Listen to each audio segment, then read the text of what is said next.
Hey, what's up guys? John here. California is in big trouble. I don't think we're going to open up for 1, 2, or maybe 3 more years, maybe longer. And I think the recession we're going to step into for California especially is going to be unlike anything we've ever experienced. Way worse than 2008. And in this video, I'm going to break down exactly why I believe that we're in huge trouble. One reason, for example, is a statement Gavin Newsom just made. According to Microsoft News and many other outlets, said all of which add up to a brighter future for the state because California, we're not going to come crawling back. We will roar back. When this pandemic ends, and it will end soon, we are not going back to normal because I think we all agree normal was never good enough. Normal accepts inequality. What does that mean? Normal accepts inequality. Inequality, there will always be inequality with a system where there's employers and employees. Employers generally have more money than the employees because they have money to pay for the employee's salary. What does this mean? Well, in this video, I'm going to talk about where I see this going for California, as well as a new bill that just got signed into law, as well as some huge problems that are facing California right now that the mainstream media is not talking about. Please smash that like button. Help me expose this video. When you hit the like button, YouTube will share this content. I know Gavin Newsom's recall, we already have 2.1 million signatures, which is 600,000 more than what's required. We need to get this message out and expose what he's doing to California. So hopefully we can turn this around. But it's honestly not looking good for California. Please smash that like button. Let's begin. Here's what the mainstream media is not telling you. When the Trump administration ended, the U.S. was deporting more people than were illegally coming into the country. In less than 1 month under Biden, the number of people illegally coming into this country is more than 6,000 per day that are on record. That's 6 times the crisis level set by Obama's team. According to the former officials in the Obama administration, the standard for a border crisis was 1,000 attempted crossings a day. Who was the team that set that standard? President Biden. Then Vice President and Alejandro Mayorkas, the Deputy Secretary and now Secretary of Homeland Security. And it's not just the numbers, it's fueling the public health crisis. This is the reason they say that we're closed down. One source in the Department of Homeland Security estimates that 15 to 25% of people who illegally cross the border are positive. According to a recent press report, asylum seekers, which the president has also let in record numbers, are also positive after being released by Border Patrol. So if you have 15 to 25%, it's easy to say at least 1,000 per day, 7,000 positives per week, 30,000 positives roughly per month. And so if you were crossing from Mexico and you wanted to come to America, where would you go? Would you cross in Texas, or would you try to cross and end up in California, where they actually do whatever they could possibly do to help you and provide housing, food, insurance, shelter? They'll do everything for you in California, whereas Texas is going to be much harder, especially if you have kids and you're looking for employment. You're going to come to California. But what's really interesting to me is what DeSantis, the governor of Florida, said. He said some of these lockdown states are getting an extra billion, 2 billion, 3 billion, DeSantis added. So it's effectively a transfer of money from states like Florida and Georgia to states like New York, Illinois, and California. And then California is about to get $151 billion in federal aid, but it still has billions of dollars unspent. So we take a look at this, and then we have this whole game plan that's been opened up by Gavin Newsom early on to swallow all the properties in California. But not just that. He has a bigger and better plan to enrich himself and all of his buddies. I believe that what we're going to see over the next 1 to 2 to 3 years is going to be the disappearance of power from landlords, property owners, and business owners in the state of California. We all know that Gavin Newsom pushed out the eviction moratorium 3 months longer than what Joe Biden did in the end of March. Now in California, you're not able to evict until the end of June. But why would he keep doing that? Well, because California is sitting on over $150 billion in liquid cash, and they're looking for cheap, undervalued assets to buy. And the longer he pushes this out, the more business owners, property owners, landlords are going to struggle. The cheaper he's going to be able to buy these properties, because with this new law, SB 1079, he doesn't have to compete with corporations like Blackstone and BlackRock and all these hedge funds for property. He is going to be the only bidder.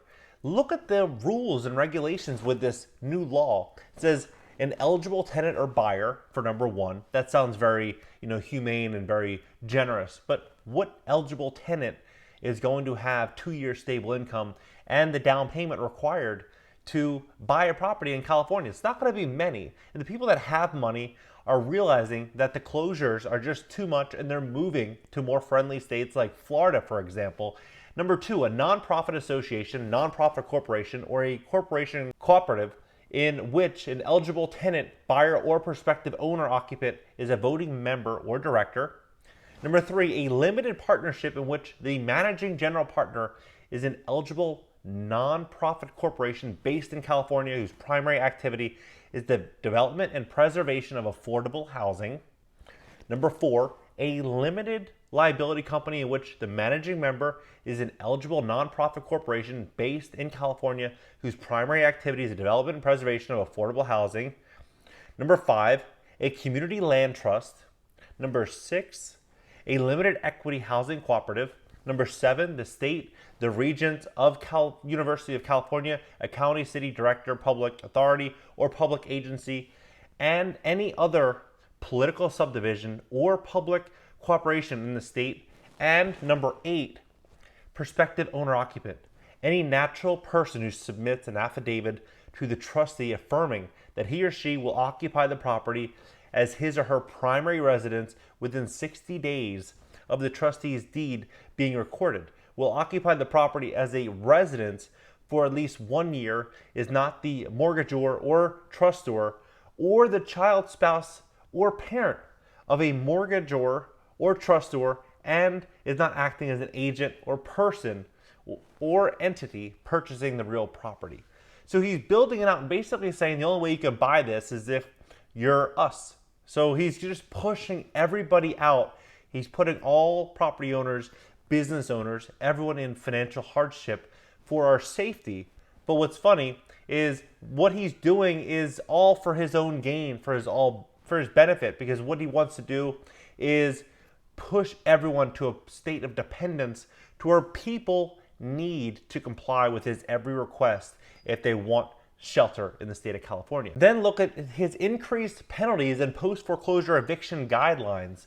SB 79 can only be characterized as a response to issues revealed in the 2008 downturn and the flood of non-judicial foreclosure issues that occurred then. For example, owners of vacant residential properties purchased through a foreclosure sale required to maintain the property. SB 1079 responding to the frequent failure of purchasers in the past to monitor and maintain vacant foreclosed homes has increased the maximum civil fine that the government can impose, $2,000 per day for the first 30 days, so $60K, up to a maximum of $5,000 per day thereafter, subject to the discretion of the governmental entity. So that's up to them to decide what they say is good standards for your property or not your property. It's crazy. This is the change of capitalism. It's the destruction of capitalism. So when Gavin Newsom says that we will not return back to normal because normal accepts inequality, you now know that it's because of 1079, his SB 1079, which allows him first right of refusal to buy all the foreclosures, sitting on over $150 billion in liquid cash, ready to deploy it into distressed real estate. He just needs to get us to a point to where he can break the backs of property owners and business owners. So what he's likely going to do is going to have a lot of openings and closings on business and really just weather the people down to a point to where they just can't handle it anymore. And at that point, he's going to deploy his capital. But again, when he says normal does not happen until we get rid of inequality, that does not apply to Gavin Newsom, of course, who got a $3.7 million home paid off in cash given to him. But just 3 weeks before that event happened, he's sitting there smiling ear to ear with George Soros' son, Alexander Soros. And let's not forget, George Soros funded George Gascon's district attorney position for LA County. $2.5 million check wrote right to George Gascon. And now they're all working hand in hand to what seems like destroy the state of California. So what we're witnessing right now is a full-blown attack from Gavin Newsom onto 40 million people in California. He wants to not just control them and own them, but he wants to destroy everything that they've ever built. I myself moved to California in 2005, got into real estate in 2008. Everything that I have is because of California. But it's a shame to see this state go to where it's going right now, all through the direction of Gavin Newsom. We need to get this man out of office in a huge way, not just for California, but all of America. Lori Lightfoot, Andrew Cuomo, all of these governors and politicians are paying attention to California. If we get Gavin out, then hopefully we can force change in other states and locations and hopefully get America back on track. I really think that we have just such a short, narrow window of time to do something. Maybe another 2, 3 months, 4 months at a maximum. I mean, this has been over a year so far, and it doesn't look like it's coming to an end anytime soon. So please smash that like button. It does so much for this video. It'll share this video and get it in front of more people who likely will participate in the Gavin Newsom recall, and who also may share this video and push out this content to expose what Gavin Newsom is doing to the state of California. Please hit that like button, consider subscribing, and also have a Telegram group where you can network with me and everyone else, and where we really just talk about what's happening in the world, talk about investing, real estate, and personal finance. All right, guys, I'll see you in the next video.